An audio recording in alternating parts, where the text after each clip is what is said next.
WK. Terima kasih sudah menghadiri undangan dari Bapak Ahmad Zainal Fanani, yaitu calon guru penggerak angkatan 7 kelas 72 Lamongan. Beliau hari ini akan melakukan pengibasan aksi nyata modul 1.4 tentang budaya positif yang ada di sekolah. Baiklah, Bapak Fanani, waktu dan tempat saya persilakan. Kami persilakan.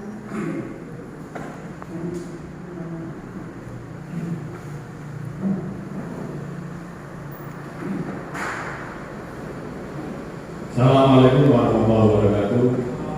Bismillahirrahmanirrahim. Rabbi shrah li sadri wa yassir li amri wahlul 'uqdatam min lisani yafqahu qawli. Allahumma sholli ala sayyidina Muhammad wa ala sayyidina Muhammad. Yang saya banggakan Bapak Ibu guru SMA Panjamarga 1 Lamongan yang meluangkan waktunya untuk materi pengibasan budaya positif di SMA Panjamarga yang mudah-mudahan ini bisa kita laksanakan untuk tujuan kegiatan pembelajaran yang baik dan menghasilkan siswa-siswa yang berkualitas. Yang selanjutnya, untuk melaksanakan kegiatan budaya positif di sekolahan, kita harus melihat aspek dan elemen-elemen yang harus kita penuhi dan juga kita siapkan. Yang pertama adalah siapa saja orang-orang yang harus kita ajak untuk berbicara, menyusun dan juga menerapkan kegiatan tersebut.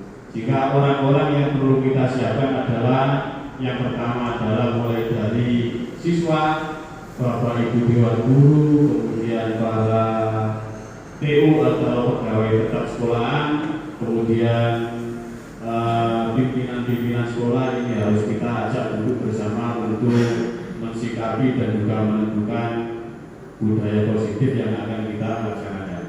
Kemudian apa saja yang perlu kita sepakati sehingga nilai-nilai kebijakan yang akan kita susun ini nanti bisa sesuai dengan kondisi, keadaan dan juga kebutuhan sekolah. Hal-hal yang terpenting yang perlu kita susun adalah nilai-nilai yang penting yang bisa kita laksanakan di dalam sekolahan kita masing-masing. Kemudian ada juga kalau ada Anda menjadi orang yang ideal, kemudian karakter atau sifat apa yang Anda paling inginkan dalam diri Anda. Kita semua elemen guru harus punya hal yang paling penting. Artinya sesuatu yang paling penting di antara guru-guru yang perlu dimunculkan itu apa, kemudian kita diskusikan bersama-sama, kita sepakati bersama-sama, sehingga target yang kita laksanakan, yang kita buat ini adalah sesuai dengan kegiatan yang ada di dalam sekolah kita. Kemudian apa saja pencapaian yang harus kita banggakan. Apa yang kita susun itu adalah sesuatu yang membanggakan kita, yang membanggakan sekolah kita. Kita paling tidak mempunyai ikon apa yang kita jual, apa yang kita berikan kepada sekolah kita untuk disampaikan kepada lembaga-lembaga yang lain, kita berikan kepada masyarakat, kita berikan kepada warga sekitar. Jika kita tahu bahwa ikon Panjamarga itu apa, yang perlu kita jual di Panjamarga itu apa, jika ada sesuatu yang paling digemari, ada yang paling berbeda di antara sekolah-sekolah yang lain. Kemudian apa pekerjaan ideal bagi Anda, kita harus melihat keadaan sekolah kita, baik wali murid, walau kita juga lihat wali murid, Bapak Ibu Dewan Guru, kemudian sosial masyarakat ini kita lihat apakah nanti itu sangat membantu untuk kelangsungan program yang akan kita susun. Jangan sampai keadaan geografis tidak mendukung tapi programnya sangat tinggi, nanti tidak akan bisa berjalan sesuai dengan harapan kita. Paling tidak antara program harapan dan juga keadaan ini adalah harus seiring dan seirama. Kemudian kita harus bisa menceritakan bagaimana perjalanan hidup kita, di mana Anda merasa itu adalah titik puncak Anda, apa yang paling bermakna dalam hidup Anda. Artinya bahwa dalam penyusunan ini kita harus mampu untuk memunculkan pengalaman-pengalaman yang pernah kita alami, pengalaman yang baik yang pernah kita lakukan, sehingga pengalaman yang baik ini mampu kita imbaskan kepada sekolah maupun siswa dan juga teman sejawat yang ada di sekolah kita. Lanjut.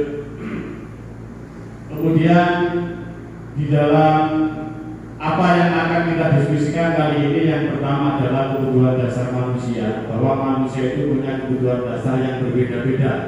Antara siswa yang satu dengan siswa yang lain punya kebutuhan dasar yang tidak sama. Kemudian guru yang satu dengan guru yang lain punya kebutuhan yang tidak sama, dan juga masyarakat juga tidak punya masyarakat juga mempunyai kebutuhan yang tidak sama, sehingga kita harus mampu mengetahui awal adalah apa yang menjadi dasar kebutuhan siswa. Itu yang paling penting yang harus diperhatikan oleh Bapak Ibu Dewan Guru. Karena apa? Kebutuhan dasar ini nanti sangat menentukan perjalanan pembelajaran siswa. Kalau nanti Bapak Ibu Guru tidak paham apa yang menjadi kebutuhan siswa satu persatu, ini nanti kita akan memberikan segala sesuatunya itu langsung sama rata, padahal siswa itu mempunyai perbedaan kebutuhan. Kemudian yang selanjutnya adalah disiplin positif dan teori kontrol. Siswa kita harus memahami, Bapak Ibu Dewan Guru harus memahami bahwa kita harus membiasakan nilai-nilai positif dalam lingkungan sekolahan, baik dengan teman sejawat Bapak Ibu Dewan Guru maupun disiplin positif dengan siswa. Artinya apa? Seorang guru harus mampu untuk menjadi teman yang baik antara guru yang satu dengan guru yang lain. Kemudian Bapak Ibu Dewan Guru juga harus mampu menjadi contoh yang baik terhadap siswanya, sehingga apa yang dilakukan oleh guru itu nanti akan dicontoh oleh murid. Makanya kan Bapak Ibu Dewan Guru kalau mempunyai nilai-nilai yang bagus, mempunyai disiplin yang bagus, insya Allah walaupun nanti kita itu tidak menyampaikannya, tapi saya yakin guru akan ditiru oleh temannya, siswa nanti akan bisa mencontoh gurunya. Kemudian teori kontrol, artinya kita harus mempunyai konsep-konsep yang bagus untuk melangkah dalam menciptakan disiplin positif. Apa saja langkah-langkahnya itu nanti akan kita bahas. Kemudian yang selanjutnya adalah ada motivasi. Guru harus punya motivasi, dan motivasi guru ini harus bisa disampaikan kepada siswanya. Kalau nanti guru mempunyai motivasi yang bagus, punya keinginan yang bagus, kemudian motivasi yang bagus ini diharapkan mampu untuk mengimbas kepada guru dan juga kepada murid, sehingga guru paling tidak mempunyai satu tujuan yang bagus untuk melangkah dan juga menjadi yang terbaik. Kemudian penghargaan kepada siswa yang mempunyai kelebihan, yang mempunyai tingkat kemampuan yang lebih daripada yang lain, ini harus kita berikan satu penghargaan. Artinya siswa itu apabila mendapatkan dan juga melakukan sesuatu yang terbaik, maka Bapak Ibu Guru harus memberikan sesuatu yang terbaik pula, sehingga apa yang dilakukan oleh siswa yang menjadi yang terbaik ini nanti dia itu seakan-akan dia itu sangat-sangat diperhatikan oleh gurunya. Hingga penghargaan yang diberikan kepada siswa ini sangat perlu, karena ini adalah bagian dari motivasi. Kemudian restitusi adalah bagaimana kita itu menyikapi permasalahan yang dihadapi oleh siswa. Siswa tidak mungkin semua siswa itu baik, tidak semua siswa itu adalah benar, akan tetapi apabila siswa itu mengalami permasalahan dan juga kesalahan, ini nanti kita cari akar permasalahannya, kemudian kita selesaikan dan juga nanti akan kita ambil pelajarannya. Kemudian bagaimana kita itu membentuk keyakinan kelas. Jadi keyakinan kelas ini adalah bagaimana kelas yang akan yang dilakukan untuk pembelajaran ini, siswa itu mempunyai kemampuan tersendiri untuk menciptakan aturan-aturannya, menciptakan keyakinan, tidak aturan. Siswa itu mampu untuk menciptakan keyakinan dan kebutuhan-kebutuhan yang ada di dalam kelas, sehingga di dalam kelas nanti itu tidak ada aturan, tapi yang ada adalah keyakinan kelas. Nanti kalau aturan itu seakan-akan yang membuat adalah Bapak Ibu Dewan Guru, tapi keyakinan kelas ini nanti yang membuat adalah seluruh warga kelas. Ini nanti dijabarkan lebih lanjut. Kemudian yang selanjutnya adalah 5 kebutuhan dasar manusia. Manusia mempunyai 5 kebutuhan dasar di dalam teori William Glasser. Yang pertama adalah siapapun manusia pasti ingin senang. Tidak ada yang tidak ingin mempunyai kesenangan. Kesenangan yang diharapkan di dalam sini adalah siswa dalam melaksanakan kegiatan belajar masuk di dalam sekolah. Ini bagaimana guru ini mampu membuat suasana senang yang dimiliki oleh siswa. Guru mempunyai karakter yang berbeda-beda, Bapak Ibu guru mempunyai kemampuan yang berbeda-beda, sehingga Bapak Ibu guru ini harus mampu untuk membuat siswa itu merasa senang apabila berada di sekolah. Kalau sudah berada di sekolah itu punya nilai kesenangan, saya yakin yang dilakukan nanti akan senang. Jadi kalau masuk di sekolah itu senang, kemudian insya Allah yang dilakukan juga akan bahagia. Nanti kalau masuk sekolah itu sudah seperti kandang macan ya, suasana pembelajaran nanti tidak akan bagus. Sehingga paling tidak guru ini, Bapak Ibu Dewan Guru ini harus mampu menciptakan suasana senang di kelasnya masing-masing. Kemudian yang kedua adalah cinta dan kasih sayang. Bapak Ibu guru harus mampu untuk mengasihi dan mencintai siswanya. Artinya apa? Yang namanya guru paling tidak itu mampu merangkul dan juga menuntun anaknya, anak didiknya ini seperti anaknya sendiri. Sehingga guru-guru ini menganggap peserta didik itu adalah anaknya sendiri. Perlakuan guru terhadap siswa kalau sudah dianggap menjadi anaknya sendiri, maka akan dicintai. Kalau sudah dicintai, apapun akan diberikan.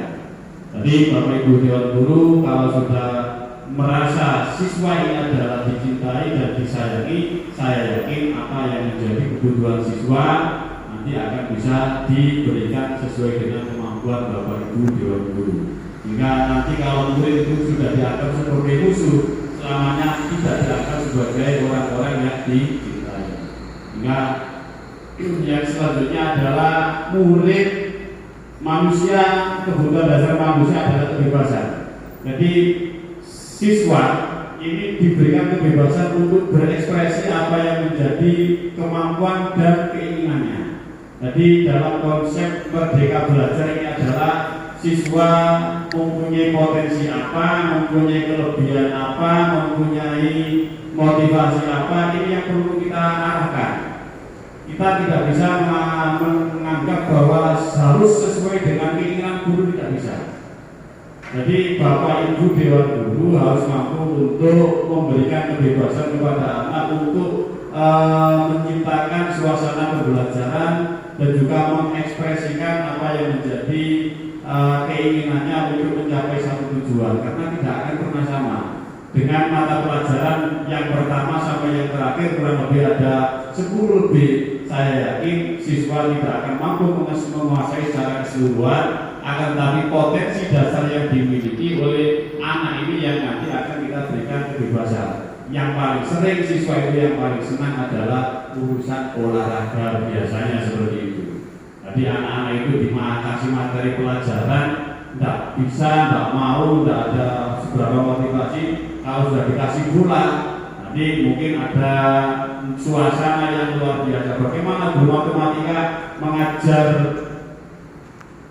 di lapangan, paling tidak kan sudut lapangan nanti bisa diukur melalui belajar di situ. Artinya situasi, keadaan dan juga kondisi manapun paling tidak kita itu mampu untuk memberikan kebebasan siswa untuk mampu untuk memberikan dan juga belajar materi-materi secara menyeluruh. Jadi di lapangan itu tidak hanya untuk guru olahraga saja, tapi bisa guru matematika juga bisa belajar di lapangan, walaupun bola itu punya sudut yang bagaimana, sudut ada lingkarannya berdiameter berapa, lapangan punya berapa, dan lain-lain.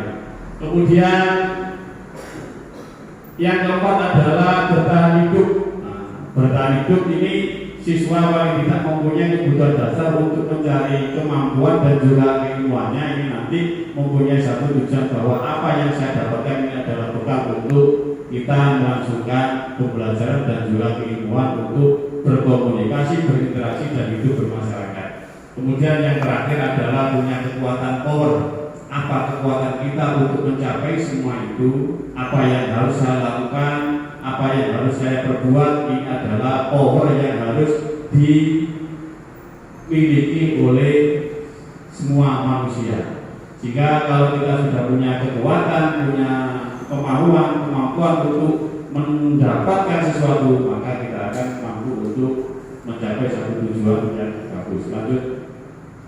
Kemudian dunia berkualitas. Dunia berkualitas, apa yang menjadi tujuan kita untuk hidup berkualitas? Yang pertama adalah di sini dunia berkualitas Anda adalah tempat khusus dalam pikiran Anda, tempat Anda menyimpan gambaran representasi dari semua yang Anda inginkan. Kita itu menginginkan sesuatu yang bagus, itu adalah merupakan bagian dari tujuan kita hidup yang berkualitas. Jadi kita harus mempunyai satu tujuan yang bagus, tujuan yang baik untuk mempresentasikan apa yang menjadi itikat kita, tujuan kita. Jika kalau kita itu mampu untuk mempunyai satu tujuan yang bagus, insya Allah apa yang menjadi cita-cita Bapak Ibu Guru, keinginan Bapak Ibu Dewan Guru, saya yakin cita-cita kita adalah cita-cita yang bagus. Saya yakin kalau cita-citanya itu tercapai, maka kita akan menjadi orang-orang yang berkualitas. Sehingga hal-hal yang akan hal-hal saja yang terbaik dalam hidup Anda dan membuat Anda merasa bahagia dan terpenuhi kebutuhan dasar. Jika kebutuhan dasar akan terpenuhi, kehidupan juga akan bahagia, sehingga maka akan kualitas hidup kita akan semakin meningkat. Kualitas itu tidak hanya dari materi saja, tapi segala sesuatu yang menjadi cita-cita keinginan kita itu tercapai, walaupun materinya itu adalah tidak seberapa banyak, itu adalah bagian dari kualitas hidup yang akan kita dapatkan. Lanjut dulu. Kemudian yang selanjutnya adalah disiplin positif. Nah, dalam disiplin positif itu yang pertama, apa itu disiplin positif? Yang pertama adalah disiplin positif, sebuah pendekatan yang berfokus pada kekuatan tindakan positif. Yang tadi saya sampaikan bahwa sesuatu tindakan, perbuatan, tingkah laku kita ini apabila baik, maka akan dicontoh, ditiru oleh teman sejawat dan juga siswa. Ada peribahasa guru kencing berdiri, murid kencing berlari. Ini adalah budaya positif kita. Jadi kalau kita itu sudah melakukan hal-hal yang positif, saya yakin akan dicontoh. Paling tidak kalau kita sudah berbuat positif, orang lain berbuat yang tidak baik di depan kita, saya yakin orang itu akan merasa malu. Insyaallah seperti itu. Kemudian apa tujuan disiplin positif? Yang pertama adalah menghasilkan anak yang bertanggung jawab. Jadi kalau manusia, siswa, kemudian guru semuanya itu mampu untuk hidup disiplin dan juga disiplin positif, maka akan punya tanggung jawab. Tanggung jawab ini nanti adalah bahwa segala sesuatu yang dilakukan itu akan dipikirkan untuk ruginya. Orang yang bertanggung jawab itu akan berpikir apa yang akan saya perbuat, kemudian resiko apa yang kita hasilkan. Kalau dia itu berpikir resiko dan juga manfaatnya, maka orang itu akan selalu berhati-hati. Untungnya apa saya melakukan, kalau ini adalah untung akan saya lakukan. Kalau yang saya lakukan ini adalah rugi, merugikan diri sendiri, orang lain, maka tidak akan saya lakukan. Itu adalah bagian dari disiplin positif. Kemudian dalam mengelola tindakan mereka sendiri daripada tergantung pada pihak otoritas yang mengatur tindakan mereka. Hingga aturan-aturan di dalam penerapan disiplin positif untuk mencapai satu tujuan yang bagus ini adalah sesuai dengan nilai-nilai yang diterapkan di dalam kehidupan. Kemudian yang selanjutnya adalah prinsip disiplin positif. Ada beberapa prinsip yang pertama adalah membina dan meluruskan perilaku anak agar mengetahui kesalahan. Bapak Ibu guru, dalam prinsip disiplin positif ini kita itu mampu untuk membina dan meluruskan perilaku anak apabila anak itu melakukan satu kesalahan. Jadi siswa anak-anak itu apabila melakukan satu kesalahan ini kita cari akar permasalahannya. Jika nanti kita itu mengetahui mana yang benar, mana yang salah, tidak langsung dihakimi, kita tidak bisa langsung menghakimi, menghukum dan juga memberikan sanksi, akan tapi kita tidak tahu akar permasalahan yang terjadi. Kemudian ada konsekuensi bersifat membangun bukan menghukum. Jadi apa yang dilakukan di dalam melaksanakan prinsip disiplin positif ini, kita ingin adalah mengarahkan anak. Bapak Ibu guru akan menyampaikan kepada anak ini adalah bagian dari kebiasaan-kebiasaannya bagus itu tidak menghukum. Nanti kalau anak itu selalu dihukum atau dihukum, maka kadang-kadang anak itu mempunyai perasaan apakah balas dendam, tidak senang dan lain-lain. Ini adalah harus kita jaga. Jika paling kita itu membangun itu bagaimana apabila melakukan satu kesalahan, kemudian kita berikan solusi yang terbagus. Kemudian selanjutnya menghormati martabat anak. Nah, anak ini harus kita angkat, jangan sampai kita itu berhadapan dengan anak itu langsung dengan verbal, visual menyampaikan sesuatu yang tidak bagus. Ini nanti akan siswa nanti kalau sudah seperti itu, harkat dan martabat anak ini nanti mungkin bisa akan turun. Dikasih karena nanti kalau anak itu sudah merasa tersinggung, kadang-kadang anak itu mungkin tidak mau untuk sekolah lagi, kemudian malu dengan temannya, apalagi disampaikan di depan umum. Kemudian menegakkan kesetaraan dan keadilan, mengembangkan perilaku prososial dan disiplin. Jadi keadilan sosial bagi seluruh rakyat Indonesia ini harus disamakan antara siswa yang satu dengan siswa yang lain, guru yang satu dengan guru yang lain, ini harus disamakan. Kemudian lanjut. Kemudian posisi kontrol dalam melaksanakan kegiatan ini yang pertama adalah penghukum, pembuat orang merasa bersalah, ada sebagai teman, ada pemantau, ada manajer. Jadi penghukum adalah seorang penghukum bisa menggunakan hukuman fisik maupun verbal, tapi harus ada kesepakatan. Ada kesepakatan. Hukuman itu adalah sesuatu yang kurang bagus, akan tapi ini adalah kalau sudah menjadi kesepakatan, hukuman itu jangan sampai terlalu berlebihan. Nah, hukuman itu tidak boleh fisik seperti itu, paling tidak hukuman itu adalah mungkin membersihkan sampah yang ada di kelas, mungkin membersihkan tempat sampah yang masih ada, yang masih belum dibuang, itu adalah bagian dari hukuman. Kemudian pembuat orang merasa bersalah, biasanya guru akan bersuara lebih lembut, artinya dari hati ke hati. Kita itu dalam menyelesaikan masalah itu ada yang dengan hukuman bisa, ada yang tidak bisa. Akan tetapi permasalahan itu ada yang biasanya dari hati ke hati.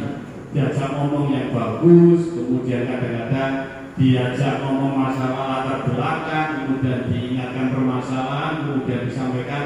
Kadang-kadang kita itu diajak ngomong masalah apa yang menjadi pekerjaan ibu, apa yang menjadi kebiasaan ibu di rumah dan lain-lain. Itu adalah nanti biasanya sangat menyentuh hati seorang siswa. Kadang-kadang seperti itu. Jadi kalau sudah disampaikan seperti itu kan kadang-kadang siswa itu agak pekerjaan ibu saya seperti ini, saya kok seperti ini, pekerjaan bapak saya seperti ini, kok saya seperti ini. Itu biasanya guru yang mampu seperti itu. Kemudian teman, guru pada posisi ini tidak akan menyakiti murid, namun akan tetap berupaya mengontrol murid melalui persuasi. Jadi kita merangkul anak itu artinya kita tidak hanya menyuruh saja, tapi Bapak Ibu Dewan Guru harus mampu untuk memberikan satu contoh. Jadi teman itu tidak hanya mengajak saja, tapi teman itu harus memberikan satu contoh, termasuk guru-guru juga. Jadi memberikan contoh. Kalau siswa itu terlalu sering diperintah, terlalu sering disuruh, tanpa ada contoh yang bagus, kadang-kadang siswa itu merasa mongol. Akan tetapi kalau guru itu sudah berdua, walaupun tidak memberikan perintah, saya yakin contoh-contoh yang bagus ini nanti akan ditiru oleh yang lain. Sehingga sebagai teman kita itu bekerja bersama-sama, kemudian melaksanakan kegiatan bersama-sama jika punya tujuan yang sama. Kemudian bisa dijalankan sebagai monitor atau pemantau. Jadi ada yang bagian mengawasi, sehingga kadang-kadang guru itu mengawasi kalau sudah memberikan satu kesepakatan bersama, mungkin guru-guru mampu untuk mengawasi dari jarak dekat, dari jarak jauh, memonitor dari apa yang menjadi kesepakatannya. Kemudian yang terakhir adalah sebagai manajer, yaitu respon yang menunjukkan tanggung jawab guru pada posisi terakhir. Jadi menyelesaikan masalah secara bersama ini kita cari akar permasalahannya. Artinya ada sandal hilang kemudian dibawa oleh orang, apakah sandal tadi itu di mana? Kadang-kadang sandal itu menimbulkan permasalahan, sepatu menimbulkan permasalahan, tas menimbulkan permasalahan antara teman satu dengan yang lain, murid satu dengan murid yang lain. Ini paling tidak mampu untuk menjadi sisi kontrol yang bagus untuk menyelesaikan permasalahan yang dihadapi. Jika tidak siswa, murid, anak itu tidak pulang membawa permasalahan, tapi apabila ada permasalahan di sekolah, itu langsung bisa diselesaikan di sekolah. Lanjut. Kemudian pelajar Pancasila.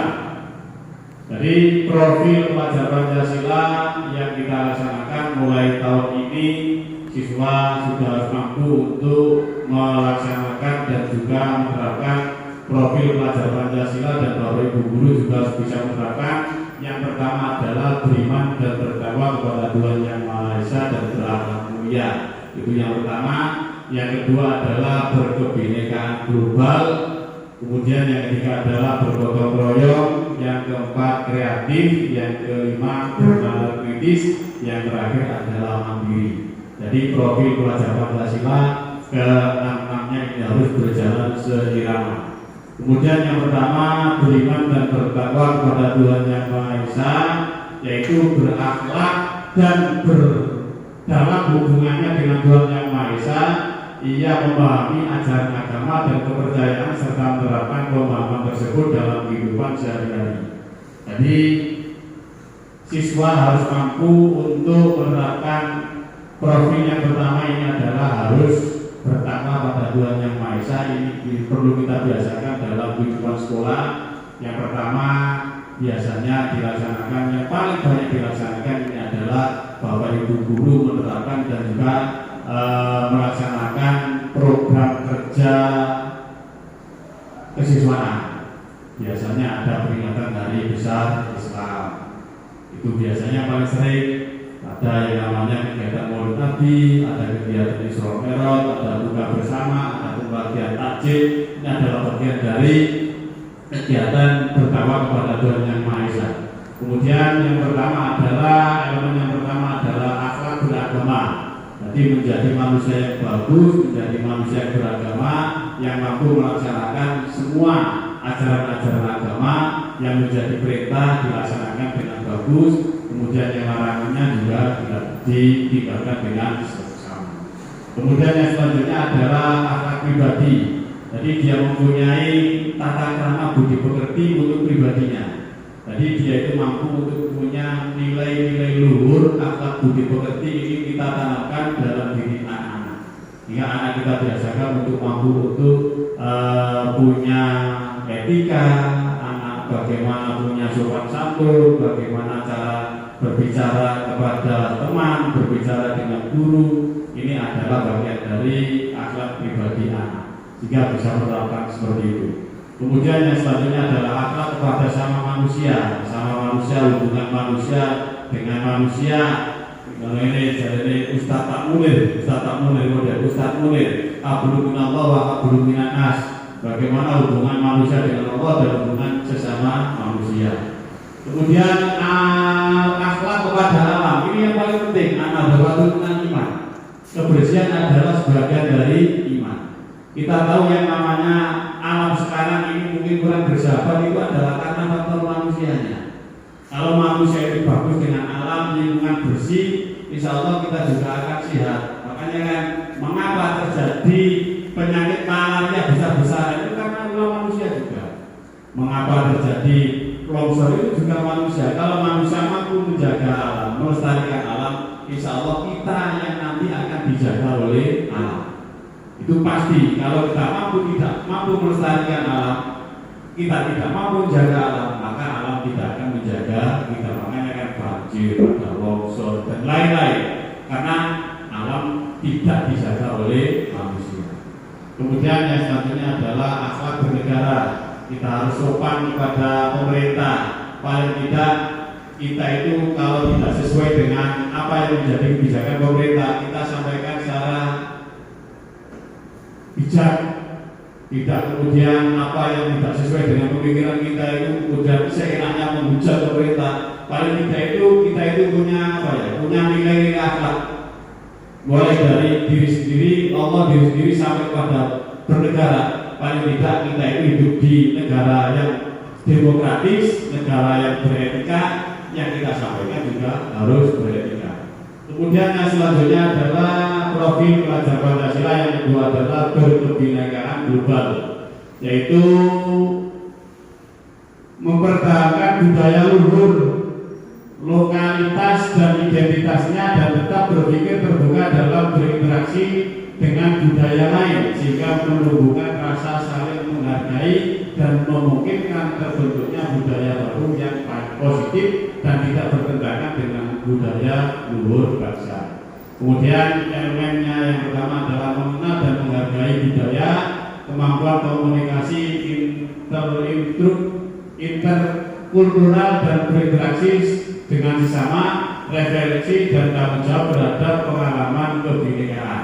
Ini kita berada di negara dari Sabang sampai Merauke yang berbeda ras dan suku agama. Ini kita harus mampu untuk saling menghormati dan menghargai yang satu dengan yang lain. Perbedaan yang perbedaan yang seperti itulah yang harus kita junjung tinggi.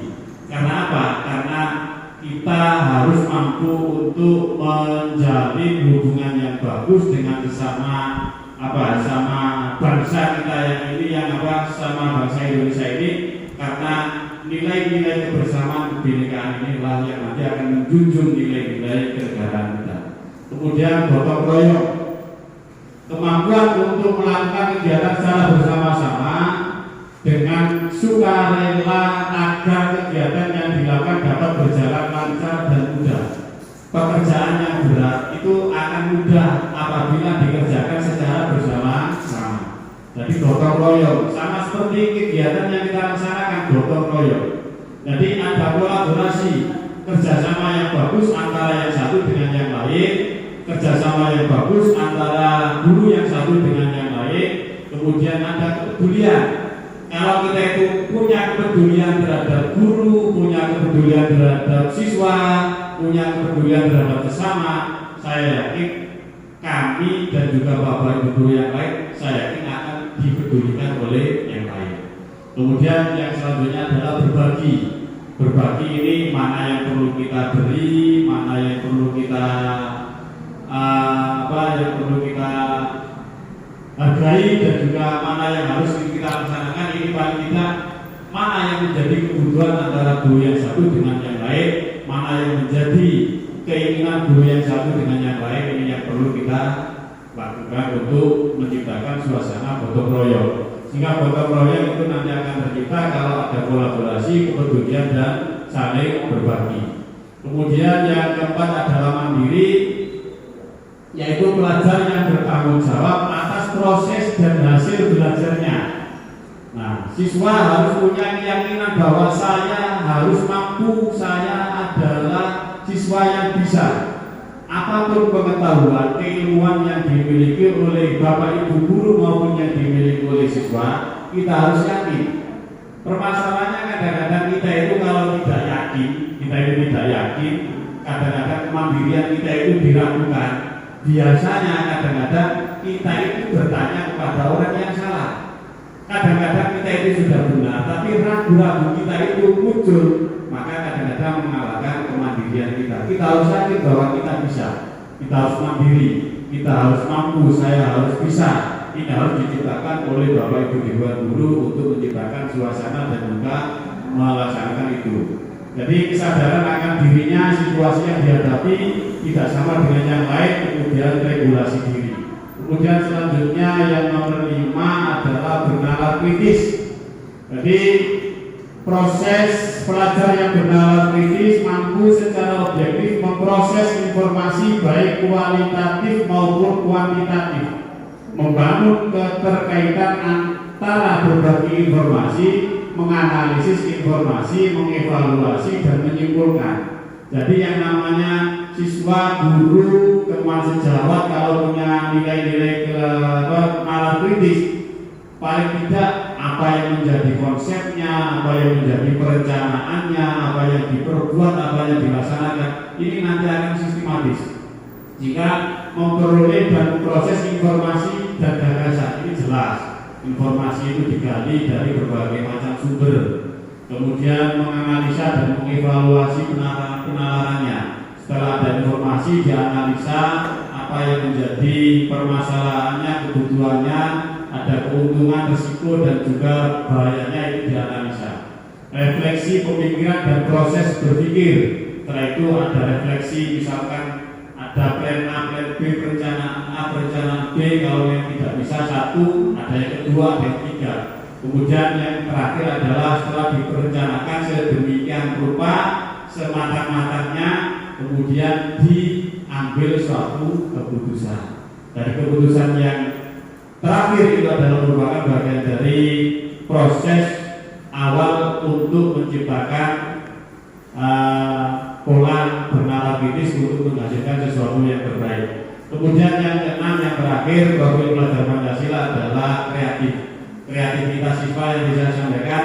Siswa mempunyai perbedaan dan juga kemampuan yang berbeda antara yang satu dengan yang lain, sehingga kita tumbuhkan kreativitasnya, kita tumbuhkan kemampuan anaknya yang berbeda. Mungkin ada yang suka A, suka B, suka C, ini tolong nanti paling tidak itu diklasifikasikan, kemudian kita untuk dioptimalisasikan. Kemudian yang selanjutnya,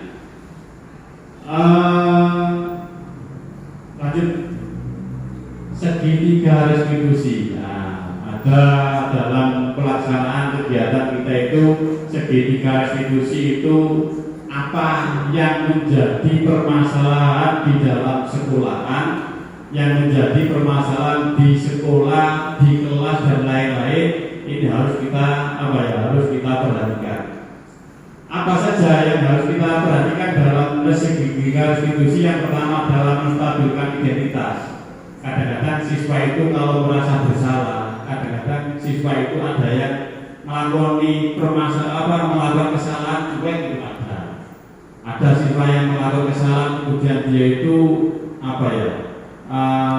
takut untuk bertemu dengan orang lain. Kemudian ada yang bersalah, kemudian dia sudah tidak mau sekolah lagi. Ini permasalahan yang kompleks. Kemudian apa yang dilaksanakan? Yang dilaksanakan adalah setelah kita tahu untuk mampu untuk melaksanakan ini, mencari permasalahan. Kemudian yang selanjutnya adalah validasi tindakan. Kita ajak ngomong, kita ajak bicara, kita ajak komunikasi apa yang menjadi penyebab permasalahannya. Kemudian kalau sudah kita temukan bagaimana penyelesaiannya, kemudian yang terakhir adalah menanyakan keyakinan kamu bisa. Manusia memang pernah salah, pernah hilang, kamu harus mampu, paling tidak kamu harus minta maaf, nanti akan saya bantu dan lain-lain. Ini nanti adalah kita sebagai guru, Bapak Ibu Dewan Guru mampu untuk memfasilitasi baik teman sejawat maupun terhadap siswa. Lanjut Bu. Kemudian yang selanjutnya keyakinan kelas. Keyakinan kelas. Apa keyakinan kelas? Keyakinan kelas bersifat lebih abstrak daripada peraturan yang lebih rinci dan konkret. Artinya keyakinan kelas sama peraturan itu berbeda. Kalau peraturan itu biasanya dibuat oleh sekolah dan semua rata, mulai dari aturan di kelas 1 dan kelas yang lain itu sama. Tapi kalau keyakinan kelas itu bisa dibuat oleh guru mata pelajaran dengan siswa yang ada di kelas, sehingga guru yang satu dengan guru yang lain punya kesepakatan keyakinan yang berbeda.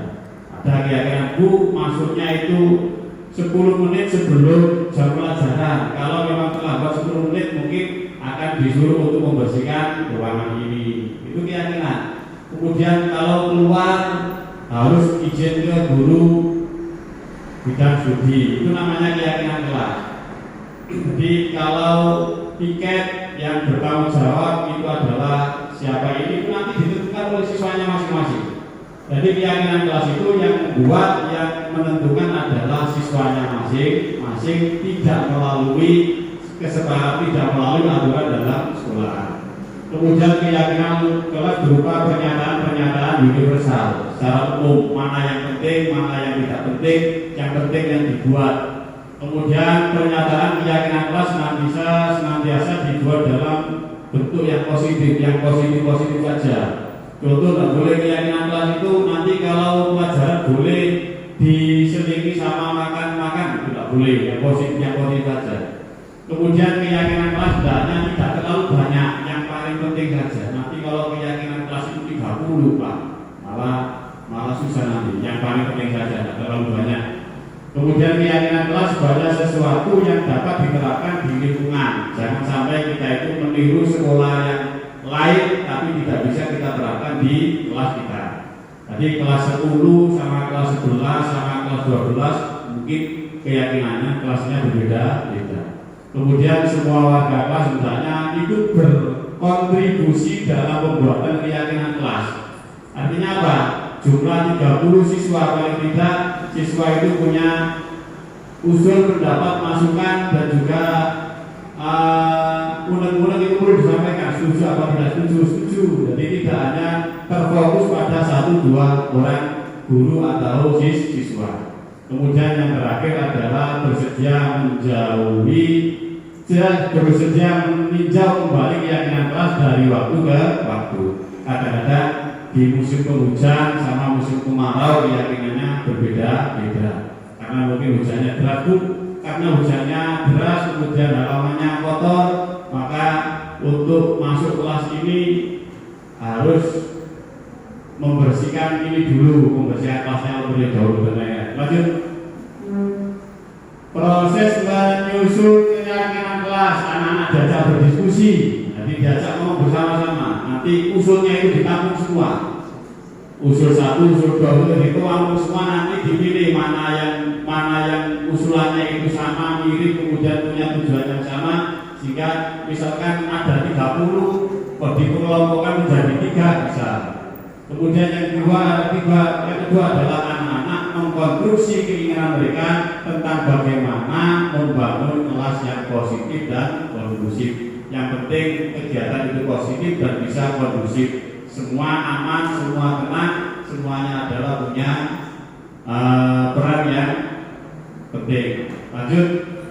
Terus keyakinan kelas, lanjut Bu. Membangun konsekuensi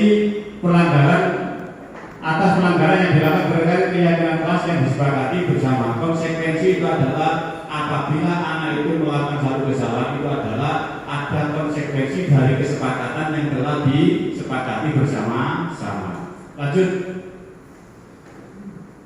Kemudian ini adalah bentuk-bentuk model-model cara-cara keyakinan kelas. Nah, mungkin itu yang saya sampaikan. Nanti ada sesuatu hal yang perlu ditanyakan, kami persilahkan. Terima kasih Pak Fanani, sangat bagus sekali ya presentasinya pada pagi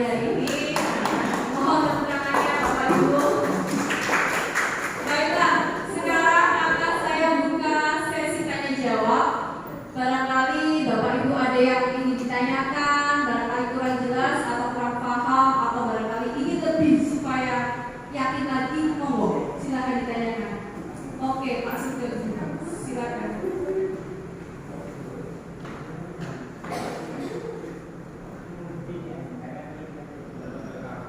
Assalamualaikum warahmatullahi wabarakatuh.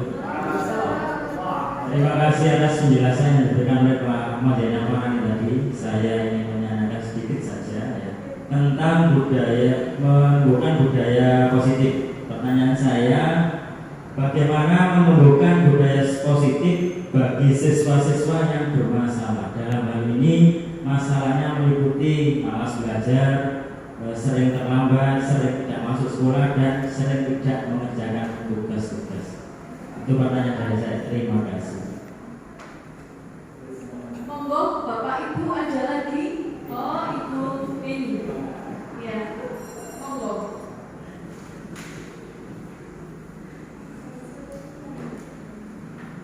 Terima kasih untuk waktu yang diberikan. Di sini saya tertarik dengan keyakinan kelas ya. Ini. Jadi istilahnya kita membuat satu komitmen antara guru dengan siswa untuk keyakinan kelas ini.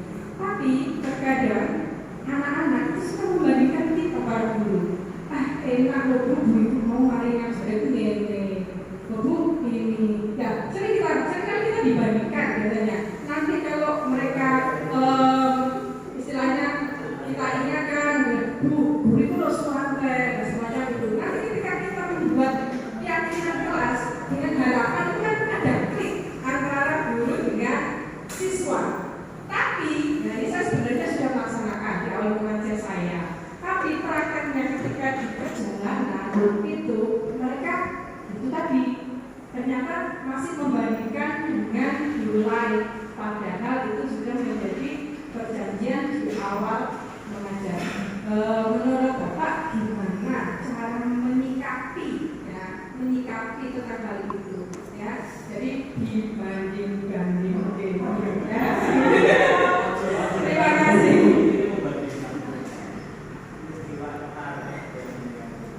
Bagaimana saja ya? Dua aja, ada lagi? Oke. Tadi yang pertama adalah Bapak Sugeng, ya, bagaimana menumbuhkan budaya positif bagi siswa yang malas, ya, malas belajar.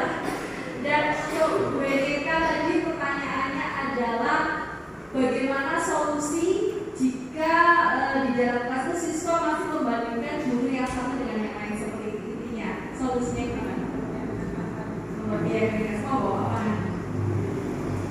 Terima kasih apa yang disampaikan oleh Bapak senior kita, Bapak Sugeng Sugianto. Ini senior saya. Yang pertama adalah budaya positif sekolah. Budaya positif sekolah ini kita dalam melaksanakan kegiatan pembelajaran dan juga menerapkan budaya positif di sekolah ini memang harus kita mulai bisa dari bawah, bisa dari atas. Artinya apa? Kalau dari bawah itu adalah dimulai dari murid, kemudian guru dan juga pimpinan sekolah. Tapi yang paling bagus untuk menerapkan budaya positif ini adalah kita harus mampu untuk menjadikan kebiasaan dan budaya-budaya yang bagus ini adalah budaya yang bisa dicontoh oleh arus dan yang dilakukan dari arus atas sampai bawah. Kalau kita melaksanakan kegiatan itu adalah mampu untuk budaya positif ini, misalkan kita itu melihat apabila atasan kita itu sudah melakukan sesuatu yang bagus, kita berada di posisi bawahnya sebagai seorang guru, paling tidak itu kita akan bisa mencontoh yang dilakukan oleh atasan kita. Kalau atasan kita itu sudah semaksimal mungkin sudah memberikan contoh, memberikan nilai-nilai yang bagus, saya yakin guru akan merasa malu apabila ada guru yang kurang bagus di dalam lingkungan sekolah. Kemudian yang selanjutnya adalah dari pimpinan kemudian guru. Saya yakin kalau pimpinan guru dan juga siswa ini berjalan seiring-seiring, saya yakin akan mudah untuk melaksanakan seperti itu. Kaitannya dengan apa yang menjadi permasalahan siswa terlambat, yang tidak mengerjakan tugas dan lain-lain, ini adalah tanggung jawab guru untuk mempunyai satu strategi untuk memberikan arahan dan bimbingan kepada siswanya masing-masing. Artinya apa? Memang di dalam pelaksanaan kegiatan ini, budaya positif ini, kebiasaan yang harus kita laksanakan awal adalah kita itu adalah mampu memberikan contoh. Itu saja. Jadi contoh yang bagus itu adalah merupakan bagian dari apa? Dari kebiasaan yang bagus. Kalau hanya sekedar, kalau di dalam Islam katanya Pak Ustaz Munir, kalau hanya sekedar mau idul hasanah itu banyak mau idul hasanah, hanya menyampaikan yang bagus-bagus. Tapi kalau suatu hasanah itu yang paling sulit. Satu contoh, anak kecil itu bisa menjadi baik. Itu karena apa? Dituntut dan dibimbing oleh orang tuanya. Jadi kalau hanya sekedar kita itu menyampaikan, nanti jam 7 kurang seperempat gerbang ditutup, jam 7 sudah ada. Ini kasus yang ada terjadi, kalau tidak salah hampir 3 bulan terakhir itu ada sekolah itu yang gurunya terkunci di luar gara-gara apa? Aturan itu diterapkan di sekolahan, murid tidak terlambat, tapi ternyata ada guru terlambat. Ini kan ada bentuk ekspresi. Bukan budaya positif ini adalah bisa dilaksanakan secara bersama-sama. Komponen itu adalah mulai dari siswa, guru, kemudian pimpinan, seluruh warga sekolah. Ini bisa dilaksanakan secara menyeluruh. Tidak bisa kita itu hanya menyalahkan murid kemudian terlambat. Apakah guru sudah melaksanakan tugas dan tanggung jawabnya sudah maksimal?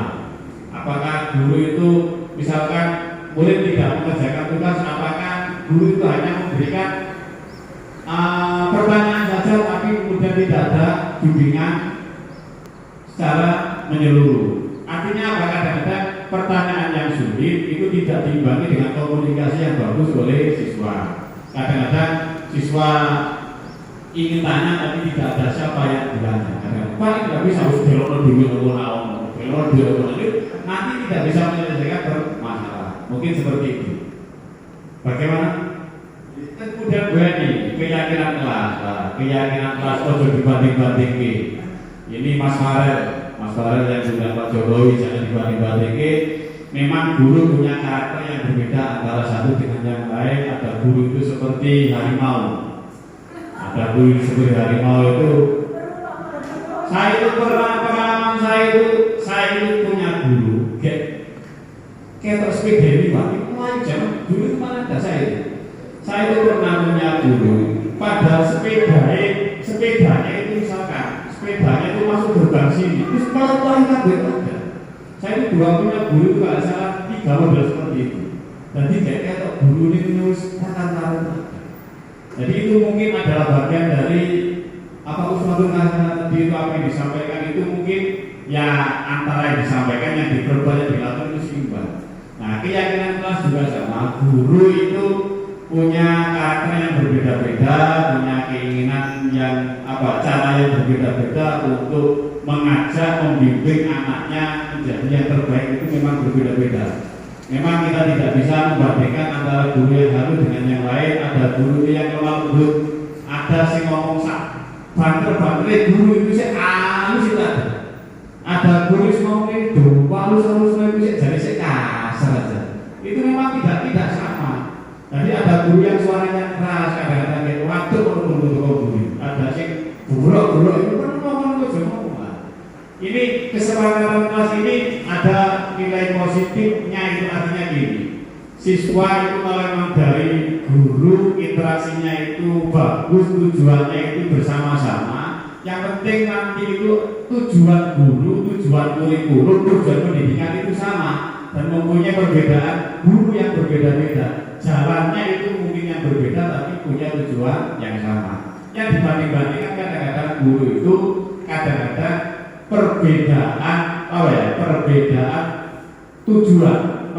tujuan dan cara itu yang kadang-kadang yang membedakan perbedaan yang dinilai oleh siswa. Saya yakin kalau guru walaupun wataknya keras, suaranya baper, tujuan pendidikannya sama sesuai dengan kurikulum, cara yang dilaksanakan sama dengan guru sing suaranya lemah lembut, insya Allah nanti akan mempunyai hasil yang sama. Seperti kesepakatan kelas itu, guru itu intinya siswa yang di dalam kelas itu merasa senang, itu adalah kesepakatan yang kita buat bersama, sama yang merasa itu adalah tidak aturan dari sekolah. Artinya sama, peraturan juga seperti itu, kesepakatan juga seperti itu. Tapi kalau siswa diajak untuk berkomunikasi, diajak untuk menentukan, berarti siswa itu merasa diajak untuk mengambil satu keputusan. Sementara itu saya kira cukup, waktunya sudah siap karena nanti kodaknya juga ditunggu. Kodak apa? Baiklah Bapak Ibu sekalian, sampai di sini presentasi dari Bapak Ahmad Zainal Farhani, sarjana pendidikan ya, calon guru penggerak kelas 72 dari Kabupaten Lamongan.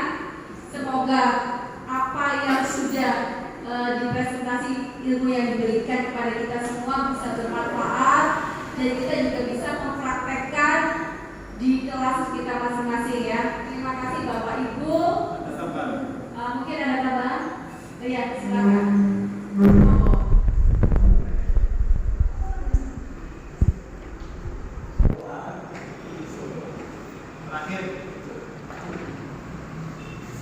Bukan pertanyaan atau apa ya, ini sekedar ucapan terima kasih kepada Bapak Ibu Guru CGD Angkatan 7 yang telah memberikan materi atau wawasan baru kepada kami, khususnya saya, sehingga pada siang hari ini banyak ilmu yang kami dapat, ilmu-ilmu baru. Semoga ke depan ya ini akan jauh lebih baik lagi kepada diri kita dalam mendidik dan membimbing anak-anak, dan terutama untuk kemajuan sekolah kita. Saya ucapkan terima kasih kepada Pak Panani, saya ucapkan terima kasih juga kepada Bu Wila ya, ilmu yang diberikan ini sangat bermanfaat sekali. Terima kasih ya.